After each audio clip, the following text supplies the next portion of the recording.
আসসালামু আলাইকুম। আশা করি সবাই ভালো আছেন। এই দুনিয়া থেকে এখন পর্যন্ত মানবতা উঠে যায় না। যদি উঠে যেত তাহলে সম্ভবত ওই পৃথিবী থাকতো না ভাই। কথাগুলো শুনুন, তারপরে বলতেছি। উজিরপুর যেরকম কাউন্টারে ব্রেক করছি, একটা লোক আয়া কইতাছে, কয় ভাই আমার মা মারা গেছে ভাই, আমার লগে একটা টেকাও নাই। এত গাড়িতে বিনয়ের সাথে বিনয় অনুরোধ করতেছি, কেউ আমারে নিতেছে না।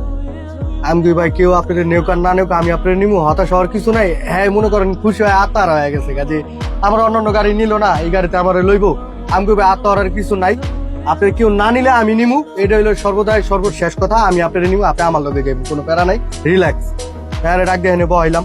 আমার সুপারভাইজার কইতাছে, কয় মিয়া নিছেন এটা চেকে চেকে ধরলে আপনি কি কেমনি কি করবেন, আমি কেমনি কি করুম, কি কৈফত দিমু, হ্যাঁ হ্যান ত্যান, মানে আমার বিভিন্ন ভাবে প্যারা দিতেছে। যাত্রীরা জাপান লেনে বা পিছনে বিভিন্ন ভাবে প্যারা দিতেছিলাম। সুপারভাইজারে কইলাম আমি উঠাইছি, গাড়ি আমি চালাই, আপনি যদি অনেক বেশি বাড়াবাড়ি করেন তাহলে আমার ছাড়া তো আর গাড়ি যাওয়া সম্ভব না, আমি গাড়ি ফালাই দিয়ে যাবো। একজন লোক আমার ভালো লাগছে আমি নিচ্ছি, আপনি এতক্ষণ ধরে গাজাইতেছেন লোকটা কেমনে যাবো কিভাবে যাইবো। আজকে এর জায়গায় তো আপনিও থাকতে পারতেন, আমিও থাকতে পারতাম, নিমু না। আমি যেহেতু গাড়ি চালাই, আমি এক গাড়িতে যাবো না, অবশ্যই যাওয়ার অধিকার রাখি। একজন মানুষের কাছে টাকা না থাকলে সে কি যেতে পারবো না, সে কি জায়গায় রয়ে যাবো, আমি না নেই আরেকজন নিব, আরেকজন নেয় না আমি নিছি, কি হয়েছে? যদি কোনো সমস্যা হয় তাহলে আপনি আমারে কন, তাইলে আমি আমারটা দেখতেছি। আর যদি কন না আপনার সমস্যা, তাহলে আপনি কন আমি গাড়ি ধুয়ে জায়গা।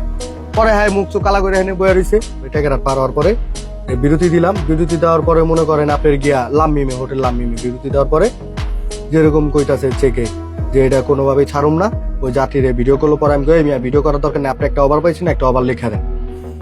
পরে এটার জন্য মনে করেন যেরকম আমার ডিউটি অফ হয়ে গেছে।